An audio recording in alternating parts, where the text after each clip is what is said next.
Hello and welcome to Are We There Yet? The podcast investigating the world-changing ideas coming out of the workshops, labs and secret test tracks at Hyundai. Taking us to places where flying taxis, cars which adjust our emotions and vehicles with rocket technology aren't just dreams, but are making their way into the cars we're driving and into our lives. I'm Susie Perry, and this podcast comes to you from Hyundai Motor Europe. In this edition, we're in a place very close to my heart, motorsport. But what we're looking at is something new, something very different. To answer the question, is the future of motor racing electric? As well as the passion and emotion of racing, I've always been fascinated by the engineering and the space race, the bleeding edge technology used to eke out that extra vital tenth of a second that can mean the difference between becoming the winner and one of the losers. However, while high-octane fuel championships still dominate the headlines, arguably their relevance to our ever-changing greener lifestyles is becoming less and less. To survive and to become of interest to new generations, does motorsport need to reflect the shifting desires of the global population as we swap the fuel pump for the charging station? Today we're getting up close to the first electric racing car built by Hyundai Motorsport, the Veloster N ETCR. With me are two people who can take us into this pioneering vehicle under the bonnet and tell us, how fast can we go? Luckily, Andrea, you're an engineer and you can handle those things. Me as a race car driver can barely turn the steering wheel left and right. Taking note of all the things, Augusto, and we will miss you. Hyundai Motorsport Team Principal Andrea Adamo and racing driver Augusto Farfus. First of all, lovely to see you both. Thank you both for joining us. How are you? Very good. Everything's fine. Busy days, but luckily we are managing to get motorsport going again after a chaotic 2020. It's good to keep racing drivers' brains occupied as well, isn't it? Otherwise you get bored quite quickly, I think. Yeah, you're right. And for you, Andrea, obviously a busy man always, but a great project to talk about this year and changes. So much has been going on for you since 2019, since heading up the motorsport division. For sure, we have seen in 2020 some moments where the situation was a bit more tricky, but I think it's also good to show to all the fans that things are going on with a different kind of entertainment, the new project, and I would say also giving a bit of a good mood, no? Andrea, Hyundai have a good track record in motorsport, winning stages in the WRC, two drivers' title in the WTCR, and of course the constructors in WRC for 19 and 20 that you went out and won in the last 2 years. Why are they getting involved? Why are you so heavily involved in electric? Because Hyundai is a very up-to-date brand, and so having the e-vehicles and having the hydrogen fuel cell system, I think it's important to show that we are ahead of the time or living our time 100%. And this championship with new kind of race car, I think, will be a good opportunity to show to everyone how wide is the platform of technology that Hyundai can offer to customers and to the world, let me say. So we are already present in WRC, in touring car, and this is an occasion that we cannot skip because we believe in sporty vehicles. The Hyundai image has been increased a lot during the last years for the massive improvement of road car quality and image, and keep going, pushing in all the possible directions. But of course, we have to be there, not just to be there for the sake, but we have to be there to win. And this is what Hyundai has shown in the last years, that every time that we are doing something, we are doing it seriously with the main target to win. Okay, let's talk about the Veloster N ETCR. Augusto, you're the person who maybe has the closest connection to this car because you've been the main test and development driver throughout the project. So how does it compare to touring cars? It is a race car like all other race cars. So how you approach the racetrack, the racing lines, it is like from any other car. But there is so much more technology behind it. And it's a technology which is so different that many of us which are involved on this project, we have started from our first prototype, making the car faster every session, learning every session. It is incredible.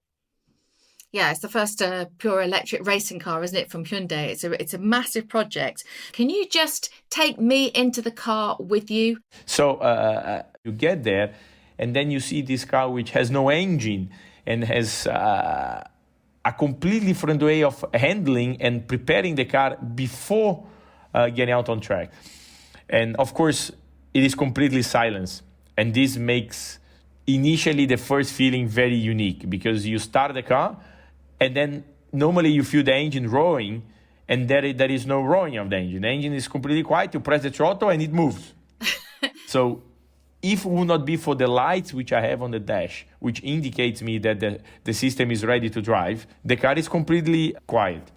And then you drive out and it's like going with no engine. You hear the sound of the wind blowing through the car with the speed. So like in Daytona, where we are going extremely fast, you really hear the wind blowing through the car, it's screaming through the car. You hear every single noise. So even if you have a screw which is not tight properly, you can hear that vibration, you can feel that vibration, because different to a normal combustion engine, where the engine overcomes most of the possible noise the driver might hear. There you can hear every vibration, every noise, and there is no gears. You have the pedals behind the wheel, they activate some other functions on the car, but you don't have to change gears. And this is strange, because even if you drive an automatic car, you go through the gears while the car is accelerating. That car has only one drive, and the acceleration is extremely fast. Yeah. You go to 500 kilowatts, it's impressive. And that, for me, it is the biggest challenge in that car, because you can drive from 300 kilowatts, 400 kilowatts, and 500 kilowatts exactly on the same car, with the same weight, with the same brakes, with the same tires, just by turning a switch. The top speed difference, it is not a little bit, it's enormous. And then you go on the brakes, you don't have the engine brake, you don't have the gears to downshift. So the brake application required by the driver is extremely fine. You lock the wheels so much easier. You need to be even more focused, because you need the precision level to drive that car is even higher, because you feel every action you do, you feel even more in your steering wheel. And I know a lot of race fans, they complain about electric cars not being noisy, not hearing the engine screaming. But there is so much behind of electric car which delivers from a different view, potentially an even better show and even more fun to the driver, and also will be able to deliver to the fans. What do you think the benefits will be for the fans then?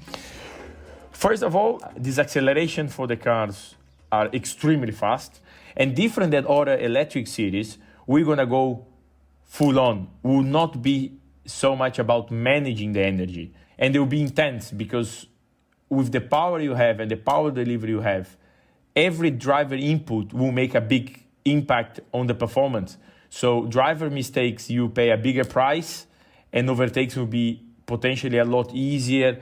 So I think the car allows a very different racing style and a driving style, which at the end the public will gonna love. Augusto, what do you feel you sacrifice when you go electric, apart from the fact that there's no noise? Talking particularly to myself, I sacrificed all those years of combustion engine experience. A new start for me, but for everyone, from the mechanics and the teams. And I think this would also will spice up a little bit the show, because we'll bring everyone back to level 0, and those which are going to be smarter, faster learners, being able to adapt better, will definitely have an advantage. Andrea, I suppose this is also an endorsement by racing drivers as well to show that they are taking electric car racing very seriously. Pure ETCR will be the first multi-manufacturer electric touring car series in the world, and the Veloster N will compete. And the dates have just come out actually for 2021, kicking off in June in Italy, and then it snakes across Europe for 4 races, ending the final race will be in South Korea. So how excited are you? For sure, the excitement is massive. No, we will go on circuits where normally the people always come to see races. We tried to pick proper circuits with proper also history. No, so something that is important to add in the mix. And the way we are planning to race, we're gonna keep people for 5, for 10, for 15 minutes fully on, fully connected and fully committed on seeing the action. So just take us through the format of how this racing will happen. There will be short and intense battles, fully on, a little bit like it will be on a football match when they go to penalties. Okay. You know? Yeah, Andrea, are we talking about a sort of rallycross style event here, which is very gripping for fans to watch and short, and you end up with a knockout format? Do you think it will take that kind of way? Yes, some 20-25 minutes battle between some cars on the track. Every car will have 2 drivers in, so they will alternate in the car. So basically you will have quite lots of drivers, and the fans can really enjoy and support different drivers. So also it's a very fans oriented, especially in the first season, to catch the attention of the new kind of fans. And everyone will be very eager to fight and win. And what about fans, petrol heads, as they've been called over the decades? Do you think that they'll accept this form of racing as the future? Well, the world is changing, and of course, who does not love a V12 7-liter engine, super noisy, and so on? I think it goes without saying. But I think what the fans really like to see, it is the action on track. Close racing. And the way we are planning to race, we're going to keep people fully connected and fully committed on seeing the action.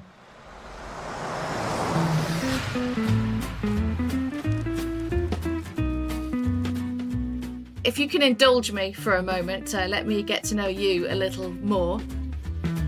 And I think it's always good to know, what was your first car? Andrea, your first car that you owned? Many years ago. It was 1989. It was a Fiat 127, nice bean green. I rebuilt it for some summers, still in my heart, because it's the first love, the first bicycle, the first, and this car is still in my mind. And I have to say, all my friends, I think, remember me with this 127 Fiat running in our mountain village with this amazing color that you cannot forget.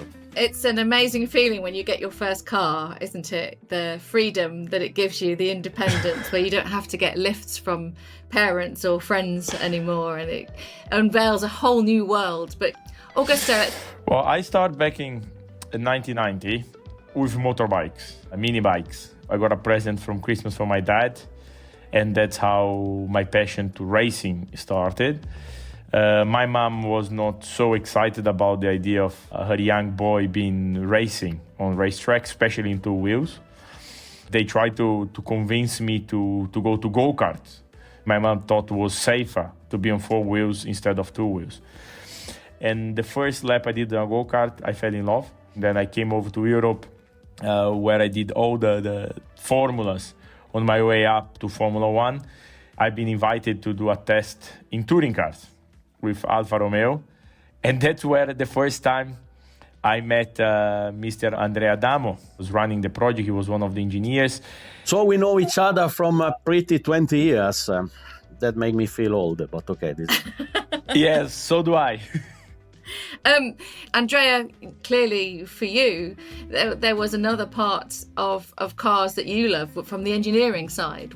How did you know that you were going to be involved in motorsport in the automotive industry? But let me say, I'm a very lucky kind of man that is living his passion.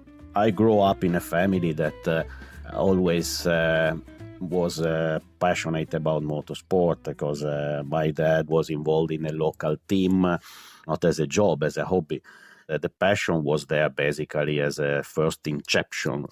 Normally children used to say driver, things like that. I say, no, I will be a motorsport engineer. And I planned my life to become a motorsport engineer. And of course, started very young in 1989 to be involved in motorsport while I was studying engineering. Then I started racing Alfa Romeo, and then is when I met these young children from Brazil, like I remember him running around in this test. It was actually very fast, but it was a bit like, when you put this Mentos candy in the Coca-Cola bottle that you see sometimes that makes the bottle explode.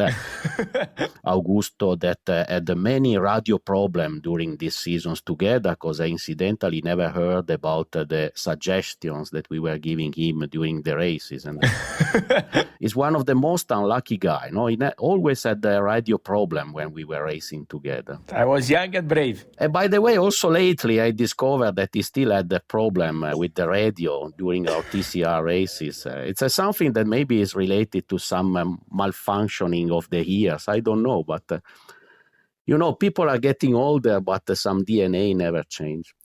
Do you both feel as though you have motorsport racing in your DNA because of the countries that you come from? Could be. I always eat and breathe motorsport, I have to say, and I always lucky to be surrounded by people who accepted it. It is something that I do with my heart and with my mind 100%. And when you love the job you are doing in the way at the end I'm doing, you never work, and the problem is also that you never stop. So sometimes I found myself always focused on job. So I used to maybe go in mountain or things like that with friends that absolutely are not interested in motorsport, because motorsport is a small world, sometimes self-referring, and weekend totally off helps me to always understand what really matters in life. Augusto, for you, it's important, isn't it, as Andrea was saying there, to be able to press reset, to stay grounded, to look at life and see our role, within the world, because motorsport is so addictive. Do you feel as though it's an addiction, Augusto, to you? Yeah, it's for me, there is a constant research for a better performance to improve further. So you never really are standing still. You keep chasing a new target. You keep pushing ourselves, the team, the car, our environment to go further. And that very often leads us to be in a kind of a tunnel, because when you're on the race weekend or you're really committed, it seems to be we get addicted to it. I would not describe as being addicted. I just being passionate and extremely focused on achieving our targets.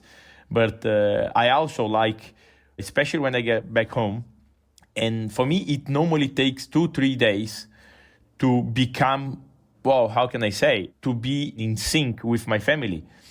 Because I come home after maybe a week of racing where you're so focused about respecting the times, being so focused, very selfish very often, because it is a sport where you have to be to a certain extent selfish. And then you get home and then you have your family and you have a normal life which keeps going despite you not being there. My kids, of course, they're very excited when I win races, when I come home and I did well, but they have their own time, they have their own priorities. Like Andrea said, we cannot forget where you come from, who you are. Because then I'm still that crazy kid which gave Andrea 20 years ago hard times, and probably also hard time to my parents trying to go to the racetrack every day. And also being part with people from outside of motorsport, for me, helps me a lot to just forget for a little bit that stress, that pressure which we go through, and just be able to recharge the batteries. It's interesting listening to you because I've spoken to a lot of Formula One drivers from the past who maybe haven't quite won the championship, and they've put it down to not being selfish enough because they've had kids, they've had a wife, they've had a family, and they've been trying to balance fairly the racing and the family. And although they've loved their life, they would say, you know, maybe I didn't become world champion because I had to split myself a little bit. And you have to be so selfish to get that championship. I want to get a bit more from you, Augusto, about the feel of driving a car. I mean, you've had a long esteemed career racing cars. Would you say the best experience in a car for you is when you can become one with the vehicle? The best is when, for me, when I feel I've done a good job, because we cannot win every day.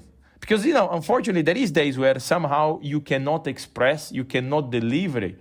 You know, you push yourself, but you just feel the things are a little bit mechanical, they are not really running smooth, and for whatever reason. And we have to be proud that we have won the battle against ourselves, which means I gave all I had. Of course, winning the race, winning a championship, it is that moment which is unbeatable. You know, you have the joy of being working for, you know, long time, fighting hard, sleepless nights, and so on. But for me, what really counts in life, it is, today was the day. I gave it all.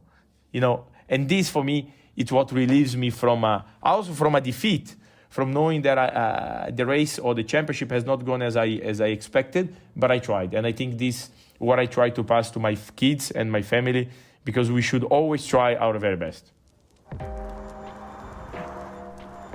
All this discussion leaves the question, is electric power the future of motor racing? The first electric car, 1884, I think that was produced. The first Hyundai electric vehicle in 1991. Electric technology is not new. I mean, it's fair to say that it's been quite a long road, hasn't it? But this electric car that you've made here, the Veloster N, it's not like any other electric car. That's safe to say, isn't it? Yeah, actually, I discovered studying a bit because I love history that the first car was an electric car, actually. So we are just coming back to the roots. And the concept has always been in e-vehicles, has always been seen as something for family or something like moms and dad can use in downtown, free parking and things like this. And I think we are giving instead to e-vehicles a much more sporty image, because now we have a more and more sporty car also in the market, and to have this kind of racing between brands, by the way, that is also important to say. Okay, let's get under the bonnet, or into the boot actually, in this car, isn't it, Andrea, and find out the Veloster N, the magic that's within this car in terms of the engineering. How much of a challenge was it?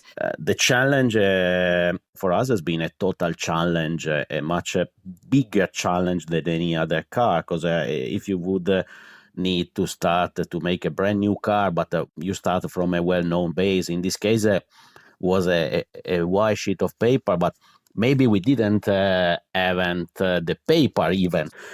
And the car, you have to imagine that is totally different, because where you normally have the normal powertrain in the road car, now you have all the cooling package, because the cooling in these e-vehicles is even more important, because you have many things to cool down: the battery, the electric motor, the inverters. So the complexity of the systems is quite high, and you have to manage the thermal balance. Then you have to imagine that all the floor of the car is no more a floor, and the battery that is lying and filling all the floor.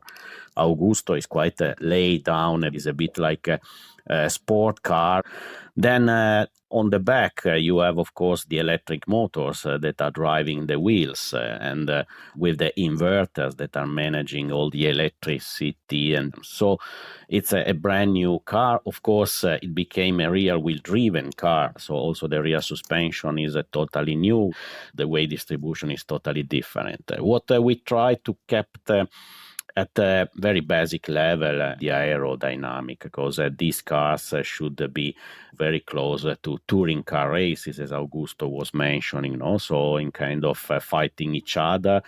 And the good thing, as Augusto said, is that this kind of e-races will not be based on power management. So the drivers will don't have to look at the battery lasting, so they can give all from the word go till the end of the race.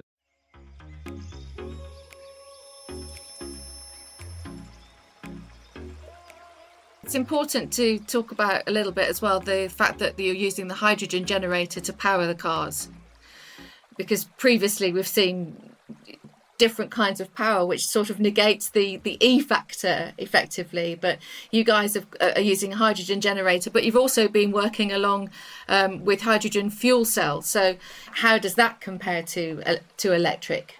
E-vehicles need energy to be charged, and sometimes if you use a diesel generator, you just move a bit far away the pollution from the car itself, but there is still something running out. Instead, the job that we are doing and Hyundai is doing is to supply the power to charge, so the electric power to charge the cars during the races with a fuel cell. So these fuel cell systems that will be supplied by Hyundai to the races, and all the races are really hydrogen systems. So we are having power from water somehow to let everyone understand about the system. So power is given from something that is a very zero pollution basically, and this adds really something even more interesting for the whole ETCR world. Motor racing's often faced very difficult questions on environmental issues that we've touched on during this conversation. Do you think that electric addresses all of those issues or only some of them? How far have we got to go? Make me future teller, I will make you queen. It's difficult to know if... I'll take that. It's true also that standing still is never a good position. So to try to go ahead and making things and verify what you can do, it's always better. Augusto, this is a different world we're living in now. People are much more conscious about the environment. We reflect a lot more about what we're doing to the planet, whereas when I was growing up, we didn't really think about it very much. I don't know how you feel about that when you were growing up, but do you look at life differently now to when you were growing up in terms of the green element? Yeah, definitely. The entire world has changed. We all have learned that we have to care about the environment or about our planet. And I try, like Andrea said at the beginning of the interview, we are motorsport fans, enthusiasts, which travel around the world, burning fuel and delivering the show. And who knows, in 50 years, if combustion cars will still be able to race and burn fuel. This new period which is coming will last forever. I mean, now I think motorsport will keep changing for the next 100 years, will keep evolving on a more cleaning, friendly environment. But also the ETC are going to be racing in proper circuits, will be full on, will not be driving around saving energy. Motorsport exists because we have fans all over the world who are keen to watch us going fast on racetracks or on roads with rally cars. So, and the electric cars will be able to keep delivering the same show in a more friendly way. So cleaner, closer racing. And what about this incredible technology, Andrea, that's being devised? Will we see it trickle down into the cars that we drive, do you think? I think that is the point, and for sure to push the limit, the border more. It will give us more knowledge about the management of the batteries, the management of the motors, and all these kind of things. For sure, it's a good platform to learn more about sporty e-vehicles, and we are closing related with our colleagues. There is a constant exchange of information. And so I think that in this case, we are back a bit on the roots of motorsport that initially was used to push the borders of technology to have then a fallback to the production cars. I think that is something that ETCR can give back to road car production. This podcast is called Are We There Yet? So in terms of clean racing, I ask you the question, Andrea, are we? I think that I'm never there. So it gives us the motivation to wake up in the morning. So, and Augusto, for you, it's been really lovely chatting to you. Thank you so much. Good luck with the rest of the testing, and we hope to see you in the car this season. Thank you so much, and it was a pleasure to share with fans and people which are far from sometimes to motorsport and to this new technology. And I'm sure we're going to deliver a great show. Andrea Adamo and Augusto Farfus, thanks so much for joining us. It's been a real pleasure talking to you. Thank you to you. Thank you.